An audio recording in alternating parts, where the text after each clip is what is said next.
Le désir d'aller avec son homme ou avec sa femme, c'est un désir de la chair, c'est charnel. Et en un moment de jeûne, nous disons que nous crucifions tout désir de la chair, nous abandonnons toutes choses. Donc si tu te laisses aller par ce désir, c'est comme si tu as eu faim et puis tu es allé manger. Voilà. Quand nous rentrons dans un jeûne, nous arrêtons de manger, nous arrêtons de boire, nous arrêtons de tout faire et nous crucifions le désir de la chair.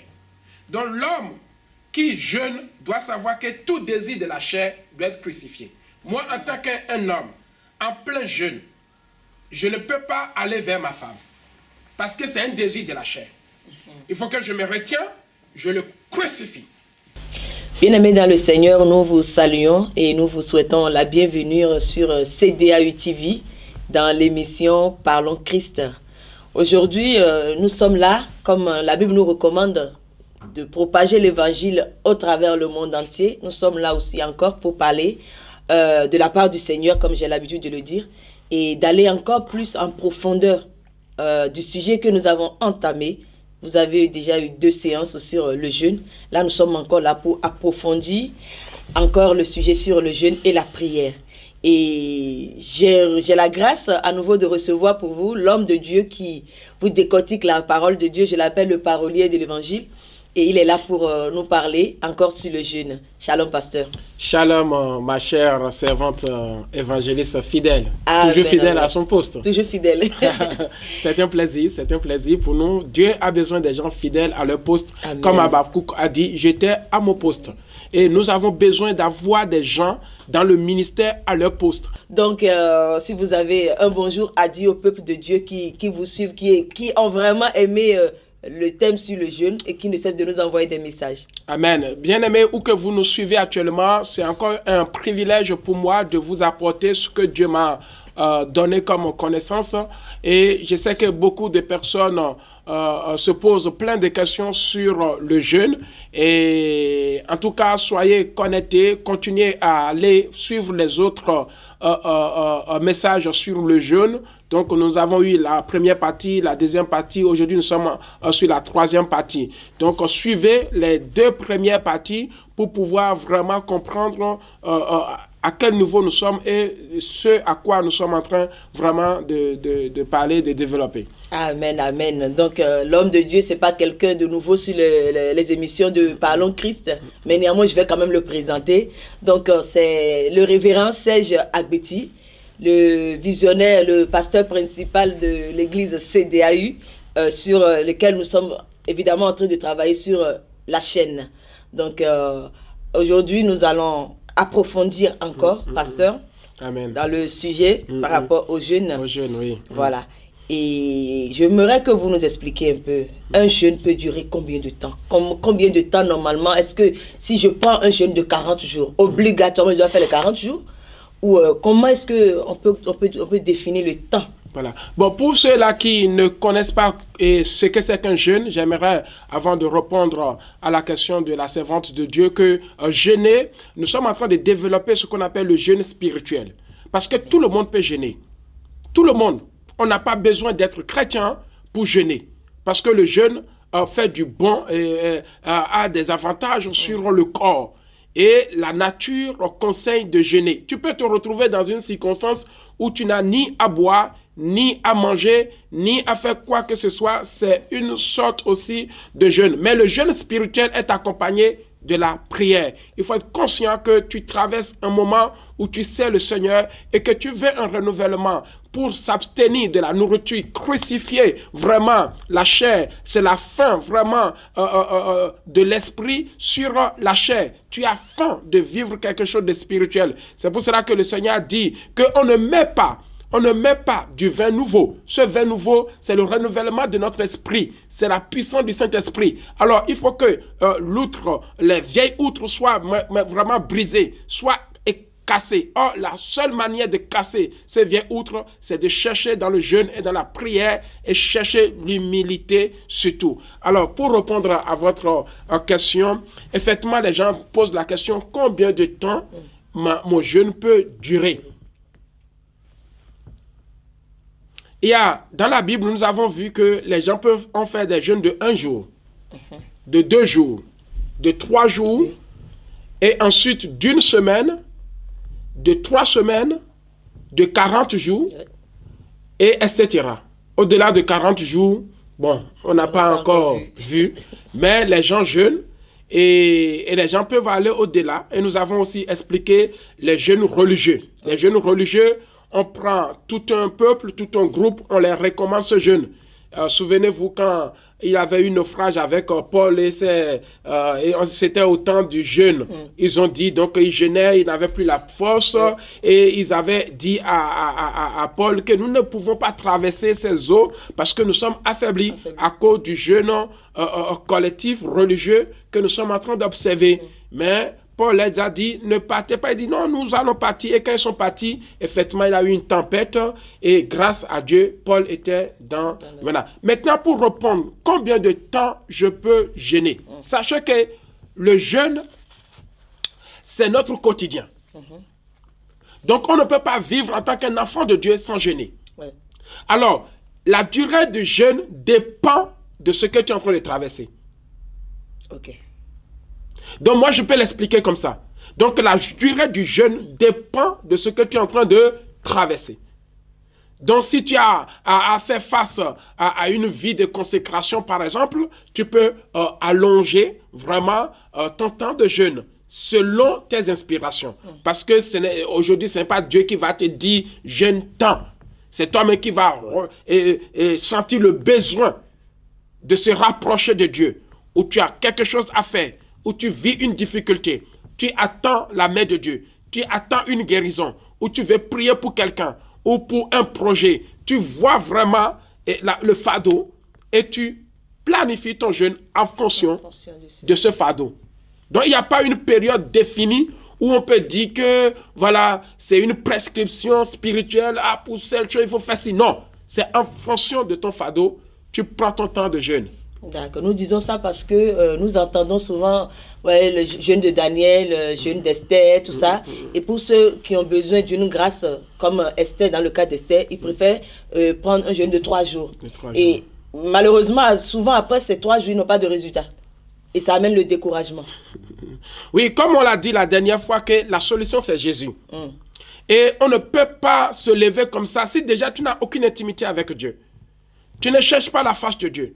Et que c'est que dans les problèmes que toi, tu connais Dieu. Pour aller jeûner, excuse-moi, il y a un problème. Donc, que ces gens-là aussi peuvent voir que, bon voilà, parce que ces gens de jeûne, quand nous les déclarons, surtout que tu n'as pas l'habitude, on rentre dans un jeûne pour chercher la face de Dieu, pour l'humilité, pas forcément pour être élevé. Quand Esther a fait ce temps de jeûne avec tout le peuple, c'est vraiment pour chercher la face de Dieu et s'humilier pour retrouver la faveur, que la faveur de Dieu les accompagne, pour qu'ils puissent trouver grâce aux yeux du roi. Et c'est ce qui a été, ça a été positif.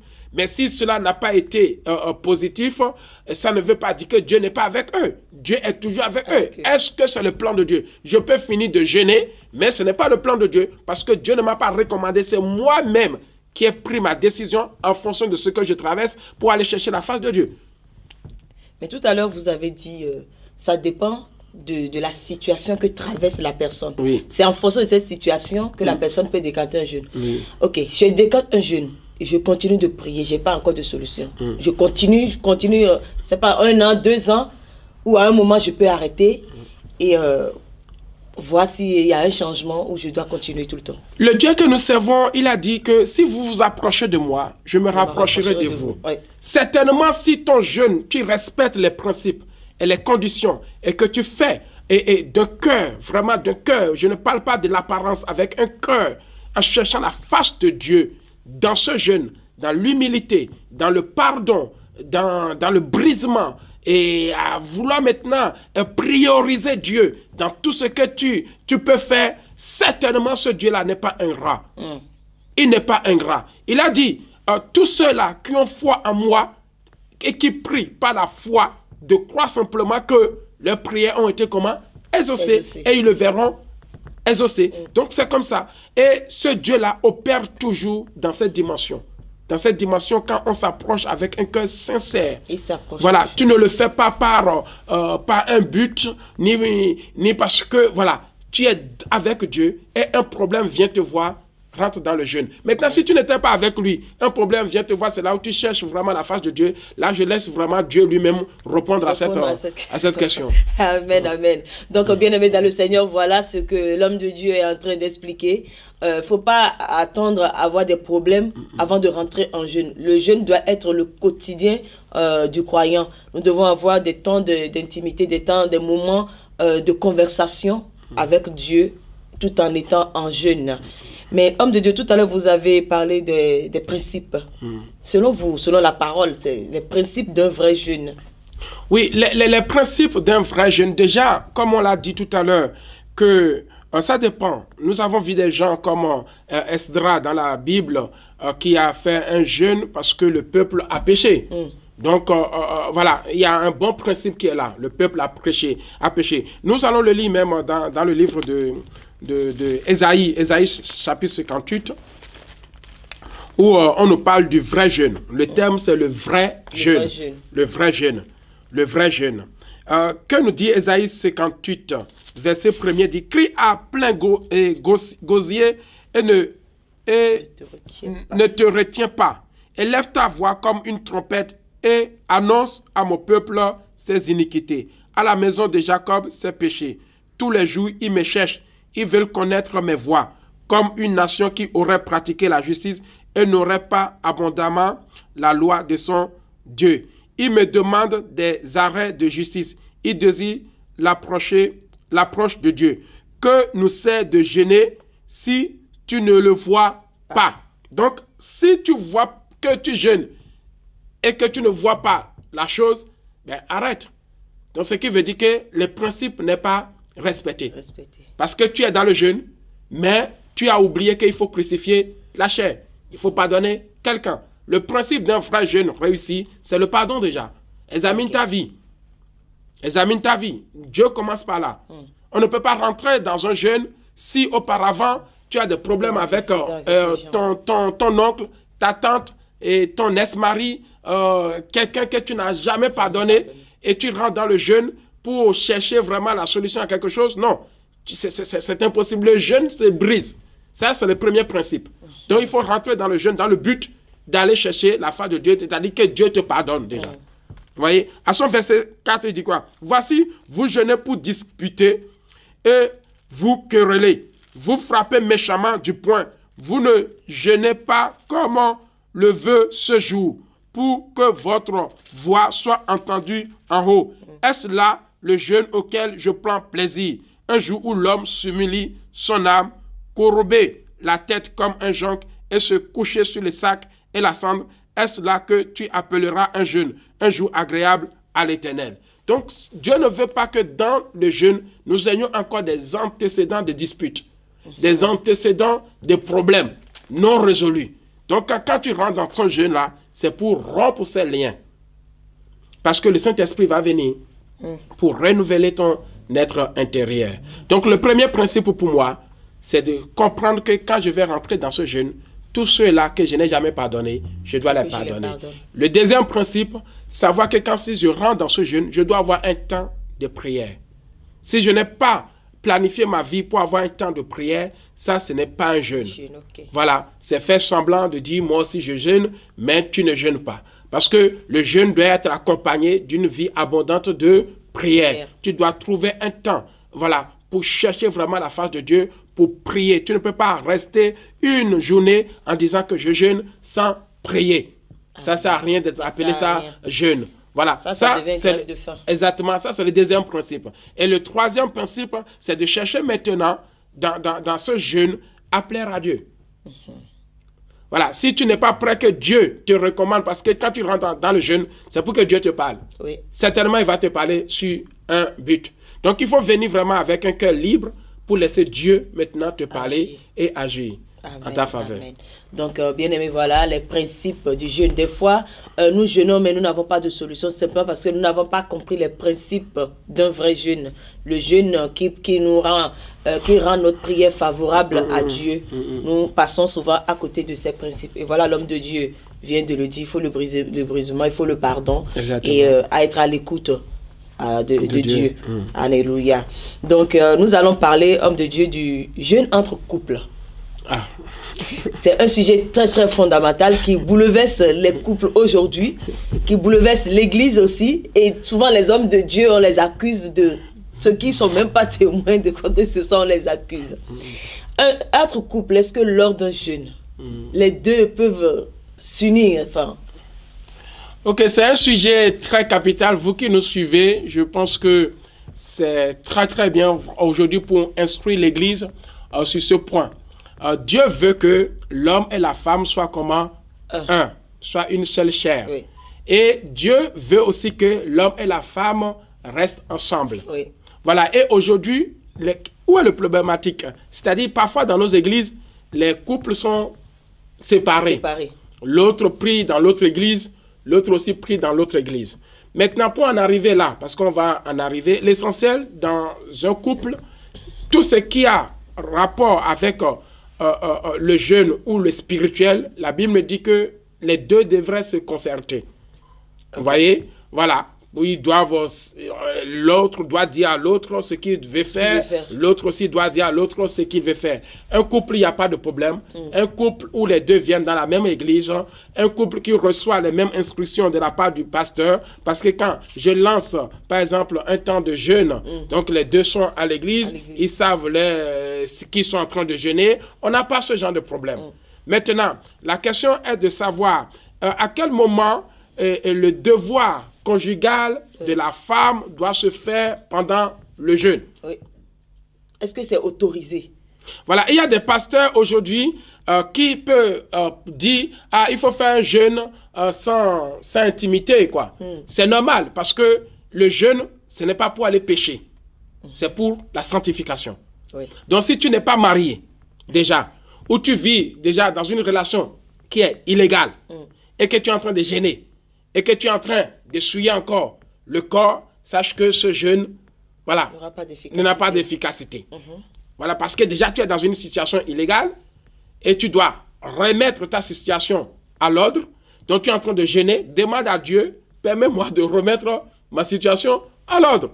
Donc tu te prives vraiment de ça pour dire, Seigneur, fais tout pour que ma situation soit mise dans l'ordre.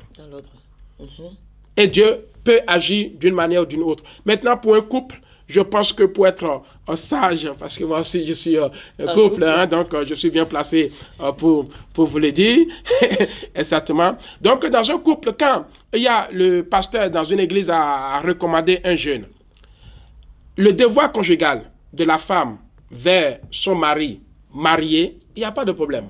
Il n'y a aucun péché dedans. Okay. D'accord? C'est quelque chose qu'on peut faire à tout moment. Il n'y a pas un moment où on va dire que non, c'est du péché, etc. Il n'y a pas de péché dedans. Mais l'essentiel, quand nous rentrons dans un jeûne, nous arrêtons de manger, nous arrêtons de boire, nous arrêtons de tout faire et nous crucifions le désir de la chair. Donc l'homme qui jeûne doit savoir que tout désir de la chair doit être crucifié. Moi, en tant qu'un homme, en plein jeûne, je ne peux pas aller vers ma femme parce que c'est un désir de la chair. Il faut que je me retienne, je le crucifie. Okay. Donc, si je dois faire 6 jours et 6 heures de jeûne, pendant mes 6 heures, mes 12 heures, si le désir arrive, je dois les dominer. Vous comprenez ce que je veux dire? Oui. Parce que je vais crucifier tout désir. C'est comme la faim. J'ai faim. C'est comme aussi avoir un désir envers sa femme. C'est le même désir. C'est la chair qui réclame. Oui, oui. C'est la chair qui réclame. Donc moi, je dois dominer cette chair pour dire non. Je suis en jeûne pour une période de 8 heures à 19 heures. Je ne dois pas toucher ma femme. Parce que ça fait partie d'un désir. C'est la même chose si j'ai envie de boire, si j'ai envie de manger, je me retiens. Donc je dois me retenir. Mais par contre, ce n'est pas interdit. C'est quoi un désir de la chair? On dit un désir de la chair. Pendant le jeûne, et tu as ce désir en tant qu'homme et tu jeûnes. Et tu dis que tu vas le faire. C'est comme si tu as faim et tu vas manger. Tu vas manger. Donc ce qui veut dire que tu as brisé ton jeûne. Tu as cassé ton jeûne. Voilà. Donc, vous qui nous posez ces questions, sachez que voilà l'explication qui est donnée. Le désir d'aller avec son homme ou avec sa femme, c'est un désir de la chair, c'est charnel. Oui. Et en un moment de jeûne, nous disons que nous crucifions tout désir de la chair, nous abandonnons toutes choses. Donc, si tu te laisses aller par ce désir, c'est comme si tu as eu faim et puis tu es allé manger. Voilà. Maintenant, pour revenir, parce que là, on parle du période. Si, par exemple, je déclenche un jeûne de 6h à 18h, je sais que je ne peux pas, je dois me priver. Oui. Voyez. Donc, après 18h, qu'est-ce qui se passe? Je commence à manger. J'ai faim, je m'en... Donc, si j'ai envie de mon épouse, voilà, ça, il n'y a plus de problème. Ok. Ça ne veut pas dire que mon jeûne est gâté. Donc, j'ai satisfait ce besoin, comme j'ai satisfait le besoin de manger, de boire. Maintenant, si j'ai envie, ben voilà, j'ai envie. Parce que c'est comme si je coupe mon jeûne. Oui. Quand tu coupes ton jeûne, tout est permis. Oui. Donc, ta femme a le droit d'avoir de faire son devoir conjugal avec toi. Donc, ce que moi, j'aimerais conseiller, surtout aux femmes dont leurs maris ne sont pas dans la même assemblée, surtout, c'est de faire tout pour que vous puissiez satisfaire les désirs ou les besoins conjugaux, comme je vais le dire, de votre mari. Pour que pendant votre temps de jeûne, cela ne soit pas, voilà, un moment de demande, parce que votre mari, peut-être, il ne fréquente pas la même église avec vous. Il ne peut pas comprendre. Il ne peut pas comprendre. Et tu n'as pas envie de lui dire, mon mari, je jeûne pour ça, et voilà. Donc, tu peux satisfaire son besoin bien avant. Donc, au lieu que le mari soit le demandeur, c'est toi, les femmes, qui va faire tout pour arranger ton mari, pour que pendant ton jeûne, il ne vienne pas te déranger. Et si c'est un jeûne de 1 semaine ou de 30 jours maintenant, si c'est un jeûne à sec de 30 jours, moi-même en tant qu'homme, je sais que j'ai un jeûne de 3 jours à sec. Donc, je ne mange pas, je ne bois pas, donc je ne peux pas aussi satisfaire à ce désir sexuel. Okay. Ça, c'est sûr. Maintenant, si ce n'est pas un jeûne à sec et qu'il y a un moment où je coupe, donc si je coupe, ma femme a besoin, je dois satisfaire, elle a besoin, je dois satisfaire. Donc, c'est simple. Mais il ne faut pas que cela se passe pendant ton temps de jeûne. Maintenant, si le mari ne sait pas, après le jeûne, toi, la femme, tu dois tout faire pour le satisfaire rapidement pour que cela ne il te demande pas en pleine journée. Fais tout pour éviter que cela se passe dans la journée. Et si j'ai un mari non croyant et en plein jeûne, monsieur a besoin, comment ça va se passer en ce moment? Voilà, maintenant, si tu as un mari non croyant, et dans ce cas, tu peux d'abord lui dire. Maintenant, une fois, il n'a pas compris, il s'est mis en colère, il a insulté ton église, il a fait ci, vous, histoire d'église là, tu comprends la position de ton mari. Donc ce jour-là, pour éviter des problèmes, parce que ça ne sert à rien de jeûner si ton mari boude derrière. Rien du tout. Donc, il vaut mieux d'arrêter de jeûner. Voilà. Tu jeûnes, toi-même, tu sais que ton mari boude. Voilà. Et il n'est pas content de toi. Et parce que quand tu jeûnes, il faut qu'il y ait la paix entre vous, il y a la tranquillité, il y a tout. Ça ne sert à rien.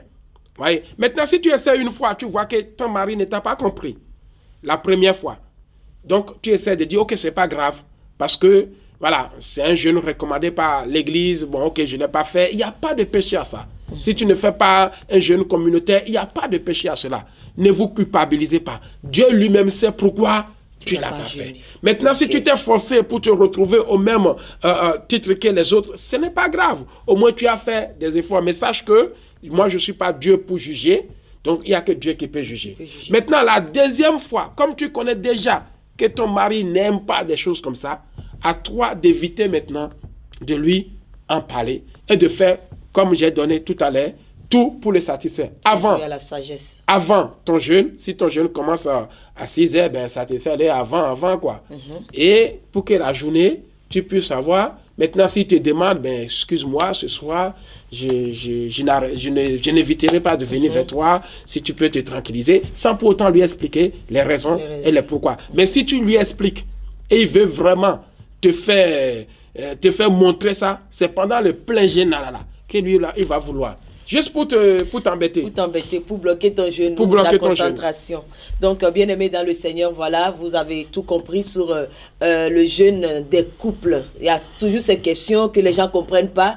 Donc, si vous nous suivez, soyez attentifs à écouter tout cela pour éviter des discours dans vos foyers. Amen. Et une autre question, pasteur, est-ce qu'un enfant, les enfants sont autorisés à jeûner? Parce que nous voyons dans Joël chapitre 2, et le verset 16 qui nous dit ceci: Assemblez le peuple, formez une sainte réunion, assemblez les vieillards, assemblez les enfants, même les nourrissons à la marmelle. Que l'époux sort de sa demeure et que l'épouse de sa chambre. Est-ce que là, le jeûne d'un enfant est autorisé, même un nourrisson? Qu'est-ce que vous avez à dire par rapport à ça? Amen, amen. Bon, ça, c'est un jeûne que le Seigneur recommande à un peuple qui veut que le peuple revienne à lui. C'est la même chose comme le jeûne des habitants de Ninive. Quand Jonas voilà, est parti, devrait aller à Ninive, et il a fui, il s'est retrouvé dans le ventre du poisson pendant 3 jours sans manger, sans rien faire. C'est aussi un cas de jeûne forcé par Dieu. Voilà. Donc quand il a annoncé la chose au peuple de Ninive, qu'est-ce qu'ils ont fait? Ils ont mis tout le monde en arrêt de manger. Ni les bêtes, ni les oiseaux. Personne ne mangeait, ni les nourrissons, ni les enfants. Et je ne sais pas, normalement, Jonas a dit, pendant 40 jours, si vous ne revenez pas à Dieu, tout sera détruit. Et le peuple a compris que nous devons revenir à Dieu et se repentir. Et ils sont partis dans le jeûne. Et dans ce jeûne, nous avons vu que les enfants ont jeûné, les parents ont jeûné, même les bêtes du champ ont jeûné, les esclaves ont jeûné, tout le monde a jeûné, même le roi a jeûné. Parce que c'était un jeûne circonstanciel qui mérite même, qui peut descendre la colère de Dieu. Et pour maintenant fuir la colère de Dieu, nous ne savons pas combien de temps ce jeûne a duré. Mais ce que nous savons, ils se sont mis à jeûner. Ça peut-être 1 jour, 2 jours, mais Dieu a vu le cœur. Et Dieu est venu aussitôt pour répondre à leurs prières. Et ils ont arrêté. Et ce jeûne-là, ils ont bien dit dans le livre de Jonas qu'il n'y a pas à manger ni à boire, rien du tout. Et comme ils étaient sincères avec Dieu, Dieu a été leur force. Même l'enfant et le nourrisson ne sentaient rien. Parce que la gloire de Dieu était là. La présence de Dieu était là. Et ce sont des cas exceptionnels. Des cas exceptionnels. Au cas de ce peuple-là dont vous parlez dans le livre de Joël, c'est ça? Oui, Joël chapitre 2 à son verset 17. Nous voyons aussi une recommandation du prophète qui va dire que Dieu réclame que le peuple puisse jeûner. Et le peuple s'est levé effectivement et il devrait avoir une privation de nourriture même pour les nourrissons. C'était aussi un cas exceptionnel. Et le peuple a dû faire ce que l'Éternel a recommandé pour pouvoir épargner la sentence de Dieu. Mais aujourd'hui, les jeûnes que nous faisons, est-ce que cela vient de Dieu? Ou nous-mêmes, nous avons péché, nous voulons chercher la face de Dieu? Maintenant, dans ces cas, pour mettre un nourrisson à ne pas manger, combien de temps? Parce que si tu ne lui donnes pas à manger pendant 2 jours, pendant 3 jours, mais tu risques de le perdre. Or, à l'époque, ils étaient dans le désert. Parfois, les enfants naissent dans le désert sans nourriture. Ils ne faisaient que téter. Voilà. Maintenant, on ne nous dit pas que est-ce que ces nourrissons-là ne tétaient pas le sein de leur maman. On ne sait pas. On ne nous a pas donné la précision vraiment dessus. Mais dans le désert, les enfants peuvent rester à ne pas manger pendant un bon moment. Et ils sont déjà habitués. Plus un jeune qui arrive sans les déranger pas. Mais aujourd'hui, prendre un enfant et le priver de la nourriture. Il t'appelle la police. Il t'appelle la police. Maintenant, ça dépend. Les nourrissons, on peut éviter. Nous nous jeûnons, nous allons prier et Dieu va faire grâce à ses enfants. Dans la famille. Maintenant, si c'est des enfants, à partir de quel âge? Si c'est un enfant qui a été déjà baptisé, il est conscient du péché. Et là, cet enfant doit jeûner. Et maintenant, il faut que l'enfant soit conscient de ce jeûne.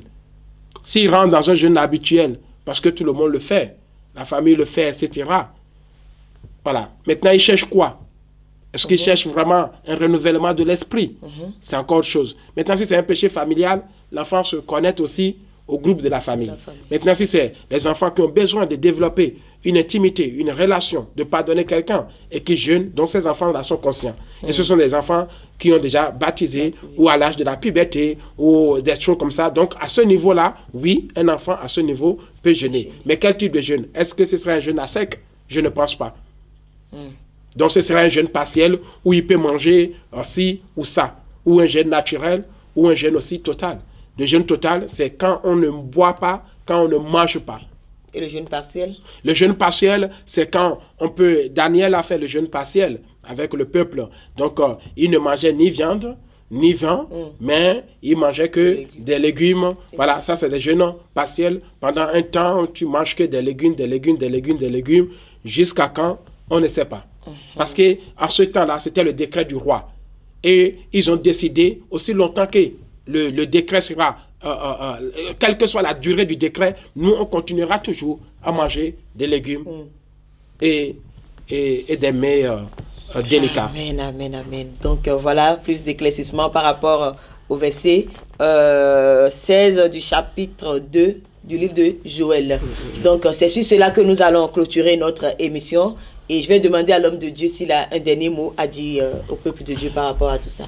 Le dernier mot que j'aimerais dire à quelqu'un qui nous suit, qui suit nos émissions, en jeunesse, c'est quelque chose qui est très capital pour toi. Pour retrouver toujours ton intimité, ta relation avec Dieu, les renouvellements de ton esprit avec Dieu, parce que tu ne peux pas cultiver ta foi sur ce que tu as été hier. Avec Dieu, les choses se renouvellent. Que nous dit la parole de Dieu? Que les bontés de Dieu ne sont pas comment épuisées. Sa compassion se renouvelle comment chaque matin. Or, pour rentrer dans le renouvellement de l'Esprit de Dieu, il faut passer par un temps de jeûne. Donc, si tu jeûnes avec conviction, parce que la Bible me dit que tout acte sans conviction est un fruit du péché. Donc, quand tu ne manges pas, sois sûr de ce que tu es en train de faire. Tu ne le fais pas pour faire plaisir à quelqu'un, pour faire plaisir à un pasteur, pour faire plaisir à une sœur, pour faire plaisir à ton père, pour faire plaisir à ton mari, que toi tu prends du temps pour jeûner. Non, on le fait pour un but, parce que le salut est personnel. Quand Christ viendra, il te jugera par rapport à l'acte que tu poses. Sois vrai avec Dieu. Prends ton temps, jeûne, cherche cette intimité et tu verras que Dieu sera toujours de ton côté. Que Dieu vous bénisse. Amen, amen. Donc, bien-aimés dans le Seigneur, que Dieu soit toujours de notre côté. C'est sur cela que nous allons terminer cette émission. Nous vous remercions de nous avoir suivis. Et comme vous le savez, moi, c'est l'évangéliste Fidèle Faveur qui vous présente l'émission. Et je vous ai reçu, l'homme de Dieu, le pasteur Serge Agbeti. Et nous vous bénissons, nous vous saluons. Shalom à vous et à bientôt.